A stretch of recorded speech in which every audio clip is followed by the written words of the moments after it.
before byabwe tugambe n'olingizako oti mu muzikiti abasiraamu nga basinza oba n'ogendako mu kereziya n'olaba mpola nga nowebba n'olingiza oyinza okukisanga nti abantu balabika babanga abawa Katonda ekitiibwa n'okusinga abalokole bakyayina entiisa ey'okubeerawo kwa Katonda gwe bakkiriza wadde si mutuufu wanje naye nga kivudde ku ki bwe batyo bwe babayigiriza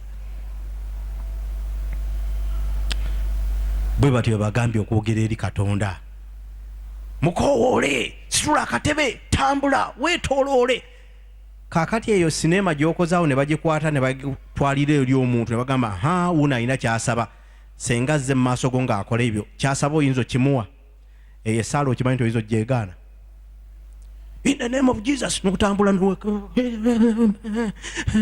Katonda yakutonda gwe wekyangirako bwotyo oyina ky'omusaba nova eno noya esaati n'ozijjamu abala n'agenda ng'akuba n'afukamira neyeyala n'okola obukolomooni bwonna nga tonnaba kusaba Katonda agamba aba yategeredda ky'oyagala kati oyo yina katemba gw'okola oyonoona biseera byo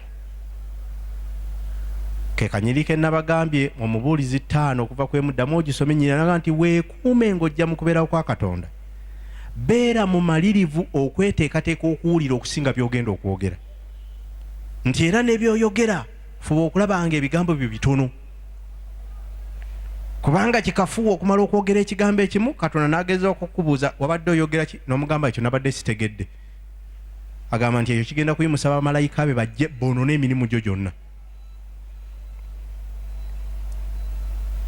Katonda yasinga okubeera principled ate yasinga okubeera ne order kyavala bagamba nti nze ntunuulira ekigambo kyange okukirondoola okutuukiriza kyemba nkitumye tekisobola kunzirira mu matu nti nakyogedde nga tekituukiriza ekyo kati Katonda wabanga ekigambo kyaba ayogedde bwe pa ayagala kituukirire kale ate gwe n'oyitawo edda kyano ngamba nabadde sikitegeeza simanyi kyoyinza mukola nga ate takuba livansi mu bigambo bye oba mukitegeera kye ŋŋamba nti gye tugenda nga tusemberera Katonda gye tulina okweyongera okwegendereza ennyo gye tulina okwongera okwekuuma ennyo Katonda lwaki nga neeyongerayo katono ku nsonga eyo eya Katonda njegadde ensibemu kubanga tukolawo nnyo ensobi abasinga abalokole oba abantu abali mu Katonda bakola ensobi kubanga Katonda bamubasomesaako oludda lumu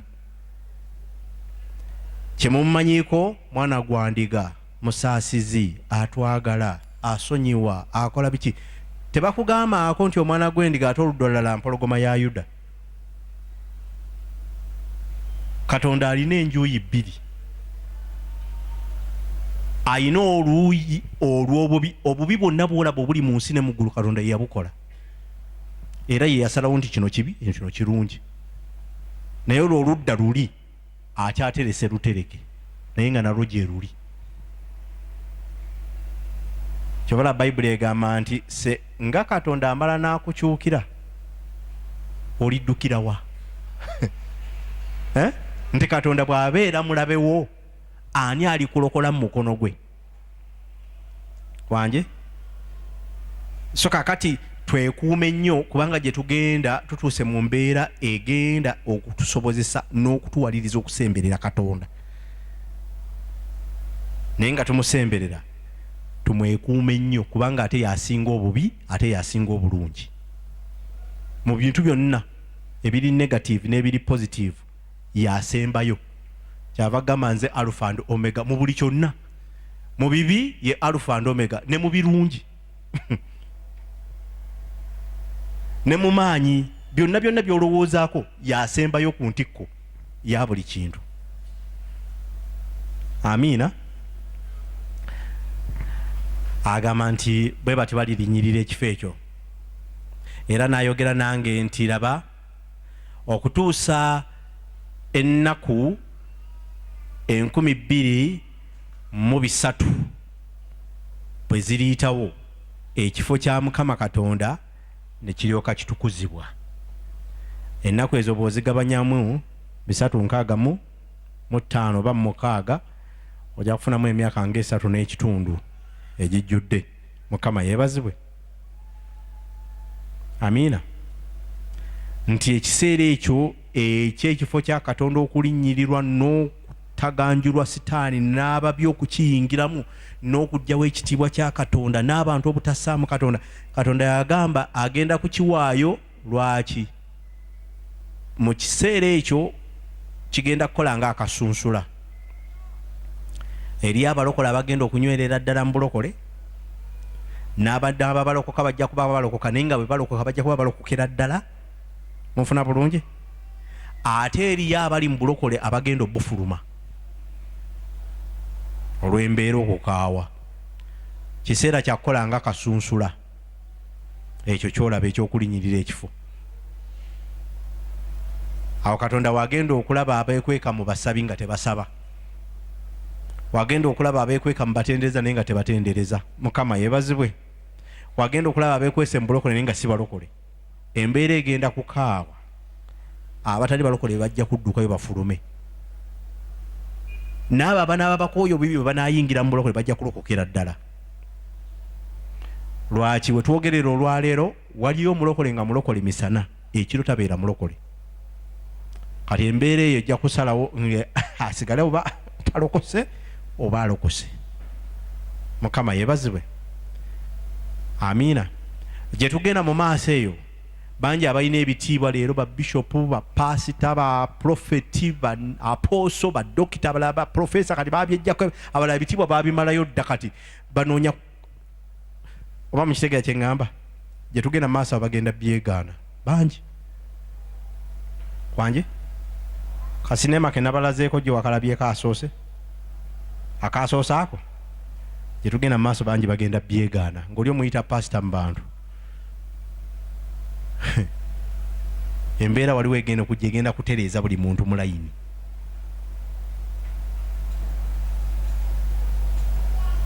Lwaki? Nti abatukuvu babeere batukuvu ddala n'abatali mu bwa Katonda babifulume. Amiina.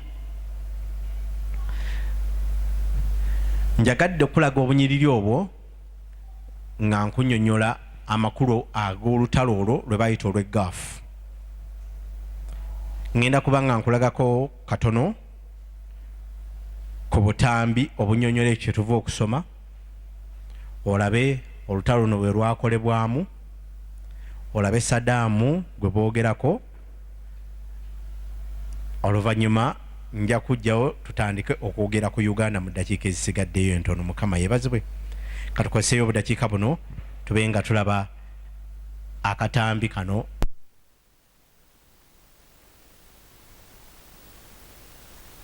mu biseera by'eddembe, naye njagadde nkweka ekitundu ekyo olw'ebiseera tusobole okuba nga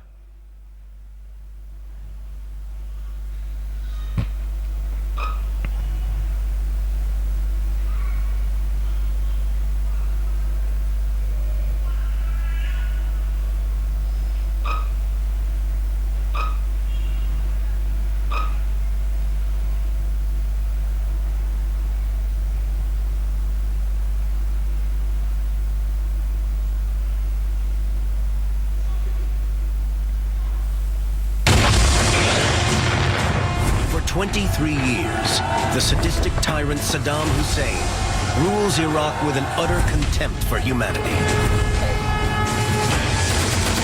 We're dealing with Hitler revisited, a totalitarianism and a brutality that is naked and unprecedented. What is right and wrong to you and I isn't even a conscious thought of Saddam Hussein. This is the story of how maniacal ambition turns a vicious street thug into the Middle East's most aggressively violent dictator. He knew they were going to be executed, and he sat back, smiled, smoked his cigar. He was thrilled.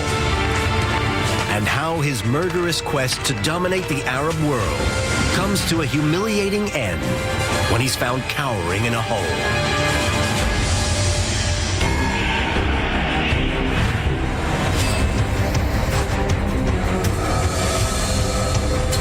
They are deliberately overproducing oil to deflate the market. For 23 years, the sadistic tyrant Saddam Hussein rules Iraq with an utter contempt for humanity. We're dealing with Hitler revisited, a totalitarianism and a brutality that is naked and unprecedented. Bagenda okusisinkana ye Hitler azuukidde yennyini watasobola kusirika nakuleka kola byakola baali boogera ku Saddam Hussein. This is the story of how maniacal ambition turns a vicious street thug into the Middle East's most aggressively violent dictator. He knew they were going to be executed, and he sat back, smiled, smoked his cigar. He was thrilled. And how his murderous quest to dominate the Arab world comes to a humiliating end when he's found cowering in a hole.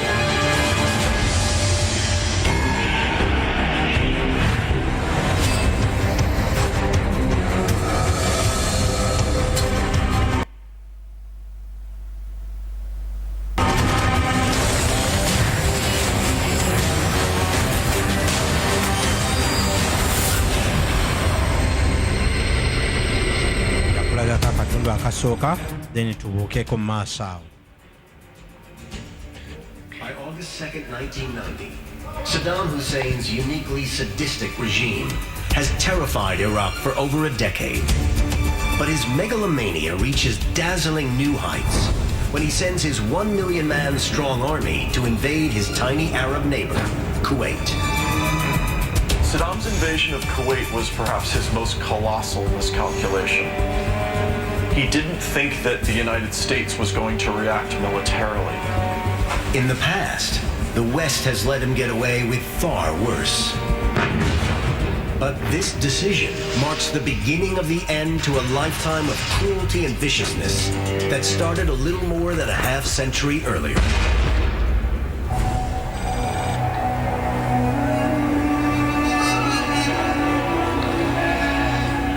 The story begins in the village of Al-Uja, 5 miles outside the Iraqi town of Tikrit. No electricity, no paved roads, mud brick houses. It's here, according to his mother, that the future dictatorial president of Iraq, Saddam Hussein, starts killing people before he's even born. Just months before his birth, Saddam's father and elder brother die. Saddam's mother said that she was carrying Satan in her belly and that he killed all the other men in the family, his father and his older brother, in order to be the only men in the family. Saddam's mother wanted to actually kill the fetus Saddam before he was even born. Despite her wishes, he's born on April 28, 1937, and is given a most fitting name. Saddam means the one who confronts. The name she gave him was so perfect for him because he was a guy who would confront people left, right, and center. Rejected by his mother, Saddam is sent to live with his uncle, Kairala Talfa. This left a very, very deep imprint on his personality that he could never count on anybody except for on himself. His uncle is a Nazi sympathizer who later sets out his own political philosophies in a pamphlet called Three Whom God Should Not Have Created: Iranians, Jews, and Flies.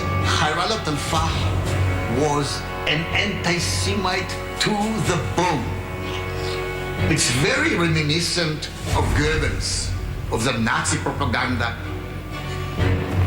So I would say, if you combine his prenatal history, which is traumatic, with his early childhood history, which is unhappy, I can see how a man like that grows up.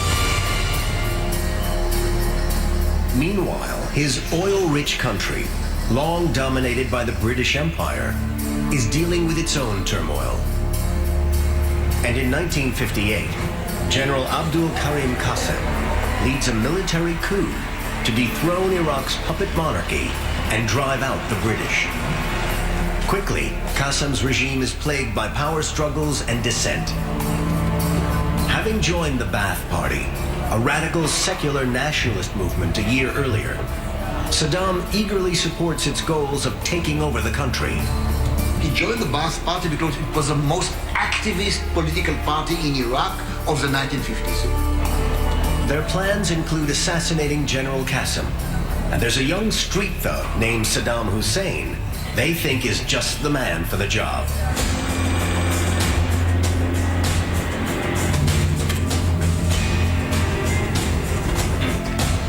Despite being a very junior Ba'ath Party member, the 22-year-old's reputation for enjoying violence gets him a place in the hit squad. They knew that he knows what to do with the gun.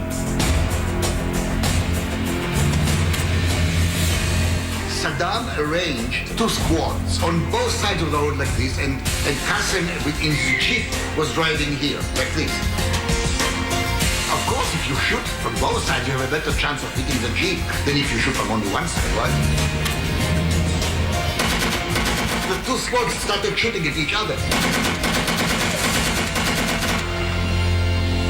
They were all sure that Qassem was killed. In the mayhem, Saddam is shot by one of his fellow assassins, but manages to flee the scene. They went to the place where the getaway car was supposed to be waiting for them. And they found out the driver of the getaway car is not in the getaway car. He's sitting in a coffee shop nearby playing backgammon. It was a real farce, a parody of an assassination attempt. General Qassem survives. They are deliberately overproducing oil to deflate the market, harming his income. He was angry. Don't get Saddam angry. With the largest army in the Middle East at his disposal, the answer seems obvious.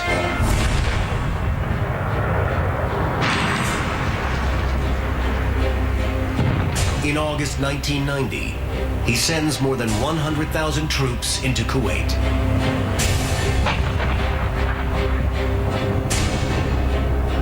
Saddam's invasion of Kuwait was perhaps his most colossal miscalculation.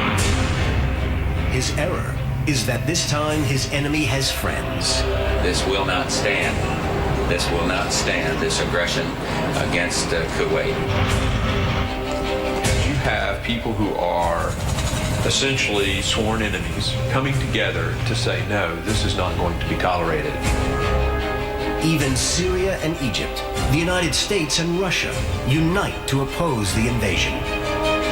Even the coalition against Nazi Germany and Imperial Japan wasn't as large as the coalition against Saddam Hussein. On January 16th, 1991, Operation Desert Storm begins.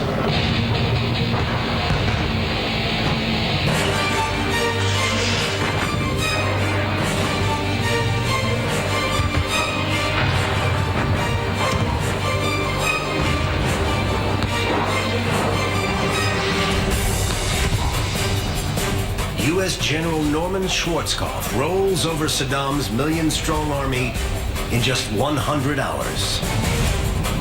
Kuwait is liberated. The Iraqis are driven out. And with those mission objectives achieved, the coalition forces agreed to leave the Iraqi president in power. When Saddam Hussein remained in power, he realized he's invulnerable and that no one could overthrow him. And now all of these megalomaniac traits that he had were reinforced to an extreme. The Iraqi dictator doesn't get away totally scot-free. Under tough UN sanctions, Saddam can't sell any oil or buy any imports, unless he can prove to the world he's gotten rid of his WMDs. He has no intention of complying.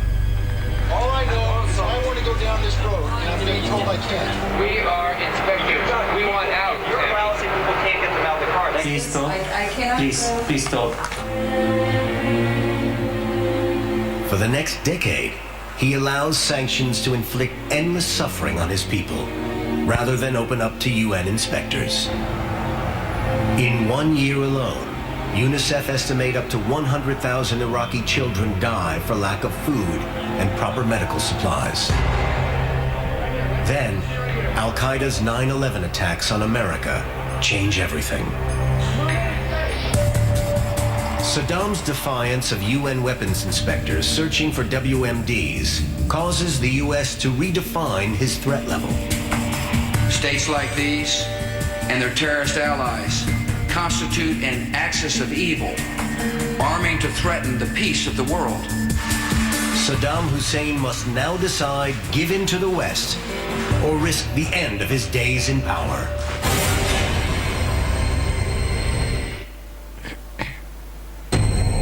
Phase eyokubiri ey'olutalo olwo. In March 2003, Operation Iraqi Freedom begins.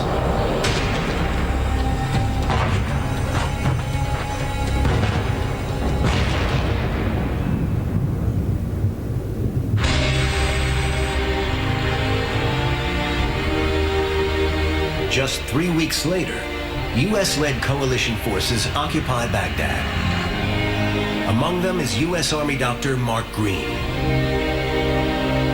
He witnesses firsthand just how much the Iraqi people who were oppressed and tormented for the last 23 years hate Saddam Hussein. I'll never forget going into Baghdad and the biggest smiles.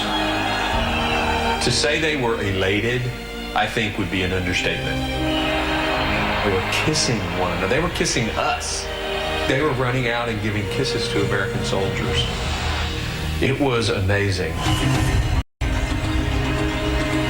But Saddam is nowhere to be found. He eluded American forces who were in Iraq in large numbers, and American intelligence was also in Iraq in large numbers. And Saddam, one of the most famous people on the planet, was able to hide for a very long time. The unit that I was assigned to had the mission of finding Saddam. It's the ultimate game of hide and seek. Eventually, Green's unit track him down to a farm a few miles from where he was born.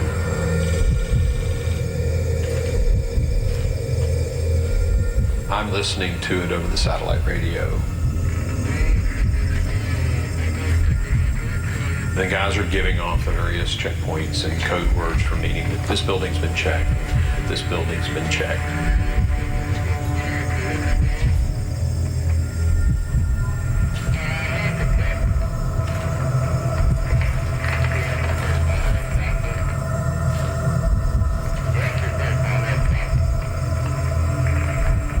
And I realize they're sort of repeating themselves as if they've gone back over the target and they're going over the target a second time.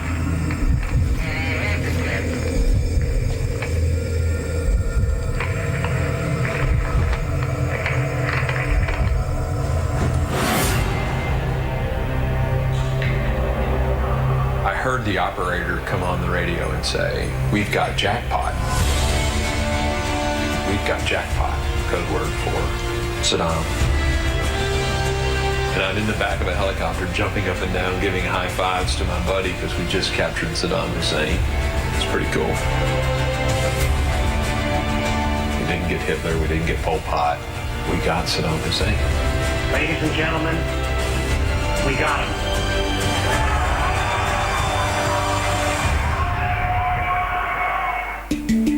Saddam Hussein may look like a shell of the man who'd menaced the world for years, but he's as defiant as ever.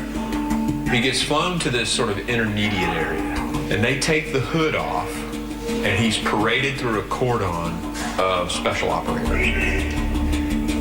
He's spitting on them, yelling, "I'm the president of Iraq. How dare you do this to me?" Nearly 3 years later, in 2006, Saddam is found guilty of crimes against humanity and sentenced to death.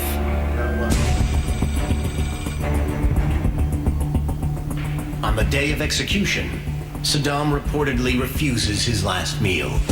He knew that there was no way back, so why not sort of thumb his nose at the world to the very end? Before dawn on December 30th, 2006, his executioners come for him.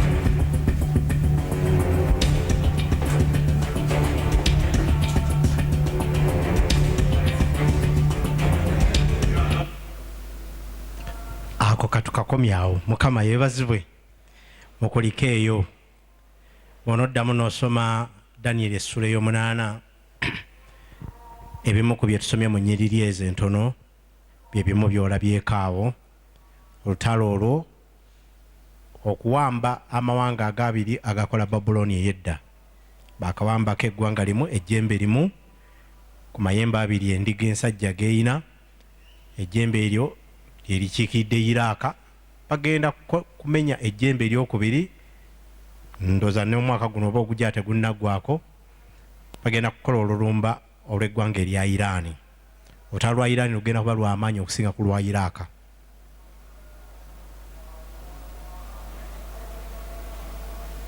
Era kati kyekisonga lututte ebbanga okulwetegekera n'okulaba nga amawanga gonna ageetoolodde Iraani bagawamba okusobola okusinziira awo okuzingako eggwanga erya Iraani eryo okulaba nga teri kye beetaagayo kikukusibwa. Munzikirize ekiseera ekisigaddeyo tukikozese ku kusoma ku Uganda yaffe.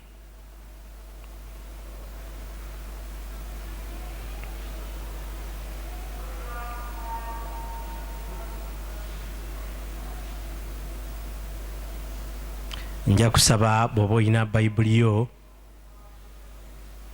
ogibikkule mu Isaaya essula ye-18.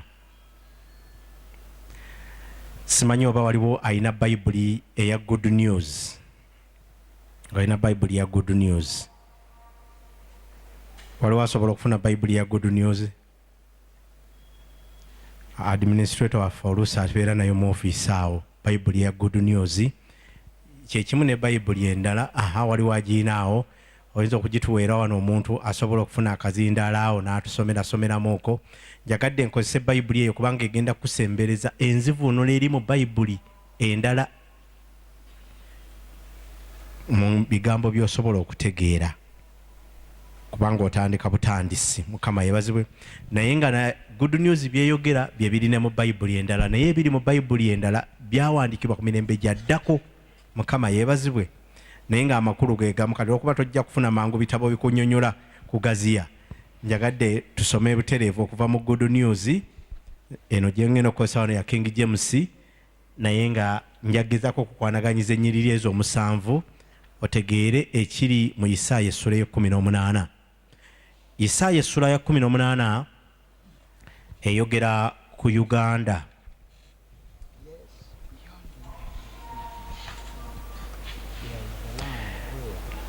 Ennyiriri ziri 7 zokka tugenda kuzigaziya mu bufunze ate tubeeko ebitono bye tulaba essomo lyaffe erya leero.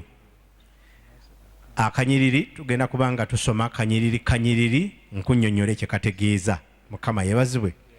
Oluvannyuma tujja kagaziya mu nnyiriri endala. Waliwo afunye microphone ngo akanyiriri akasooka ka King James kagamba, Woe to the land shadowing with wings, which is beyond the rivers of Ethiopia. Somere mu ya Good News. In the Good News it reads, Beyond the rivers of Ethiopia, there is a land where the sound of wings is heard.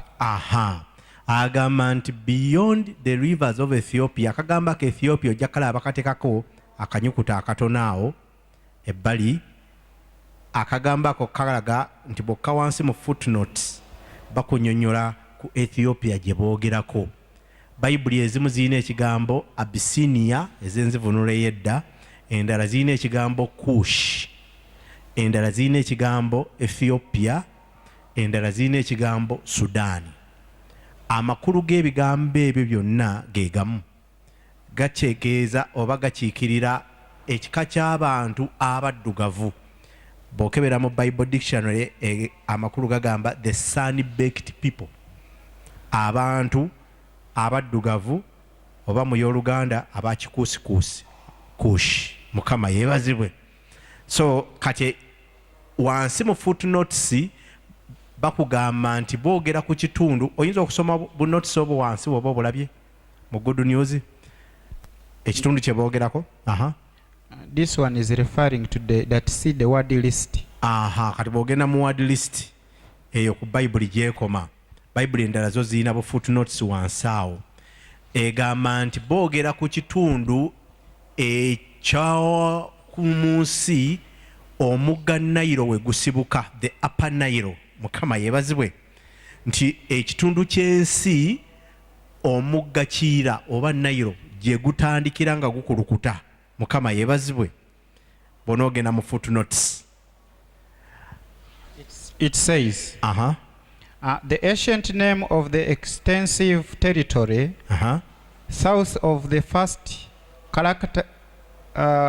cataract of the river Nile was Kush. This region was called Ethiopia in the Greco-Roman times and includes within its borders most of the modern Sudan and some of the present day Ethiopia. Mukama yebazibwe ne bwokomaawo. Mukama yebazibwe. Kiki njagadde okunyonyolawo, Bible eya Good News etandise n'egamba teyogera ku Ethiopia, ekitundu ekyo kyayogeddeko ekirimu Ethiopia ne Sudan, kubanga egamba beyond. Munfuna bulungi? Etandise n'ekigambo nti beyond the rivers of Sudan oba Ethiopia oba Abyssinia oba Kush, there is a land where the sound of wings has been heard. Munfuna bulungi? So teyogera ku Sudan, teyogera ku Ethiopia oba ku kitundu ekyo ekirimu Ethiopia eyaleero ne Sudan. Egana naye bw'ogisukka waliyo ensi awawuliddwa okukwakwaya kw'ebiwawaatiro. Lwaki agamba ensi erimu okukwakwaya kw'ebiwawaatiro? Nti ensi eyo ekiikiriddwa akabonero ak'ekinyonyi. Munfuna bulungi?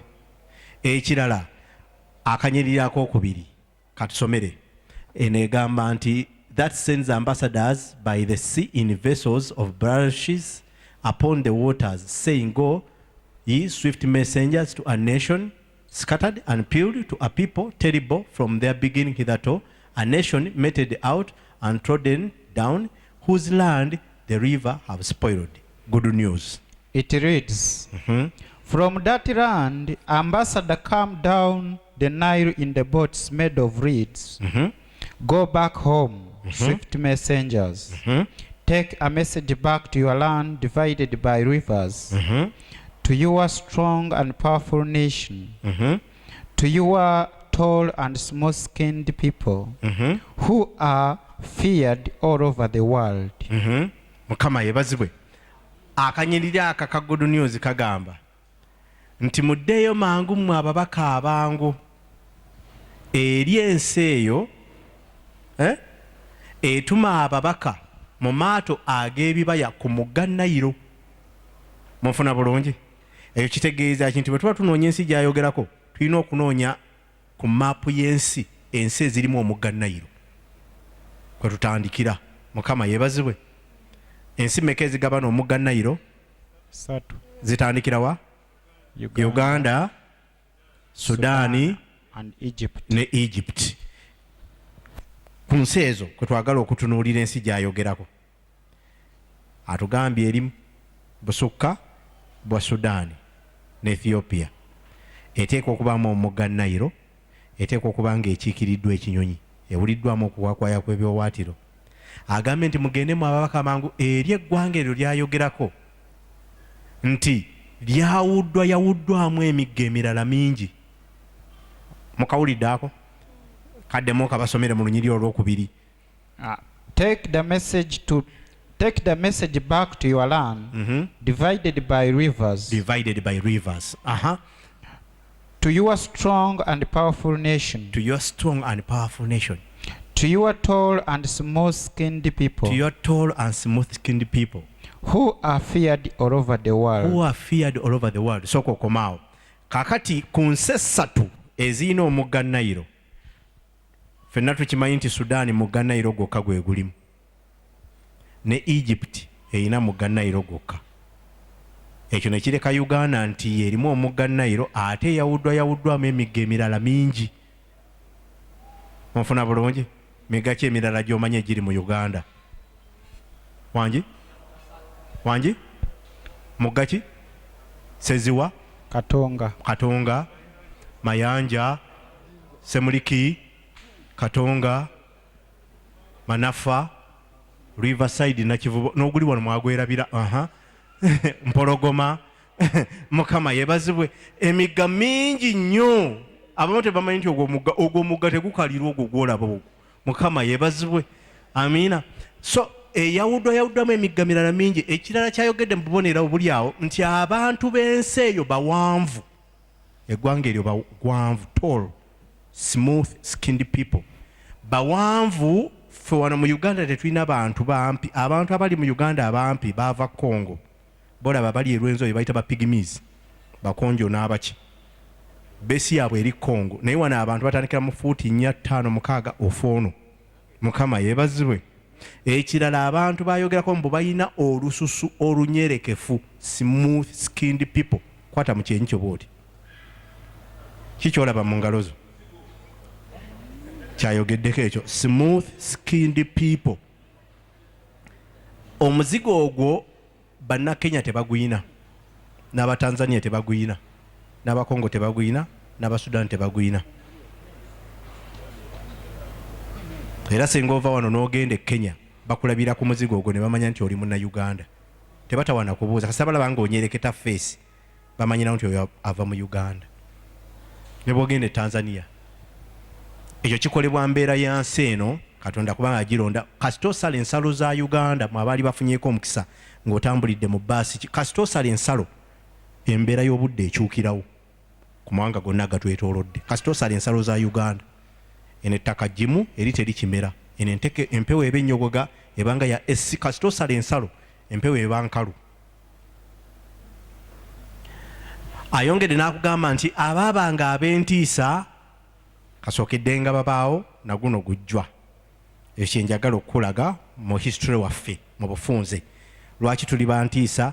Nti abazungu bwe baali bajja ku lukalu lwa Afirika nga banoonya ensibuko y'omugga guno kubanga bagulaba mu Misiri, bagulaba mu Bayibuli. Yesu bwe yajja e Misiri, Musa kwe yayita ku mazzi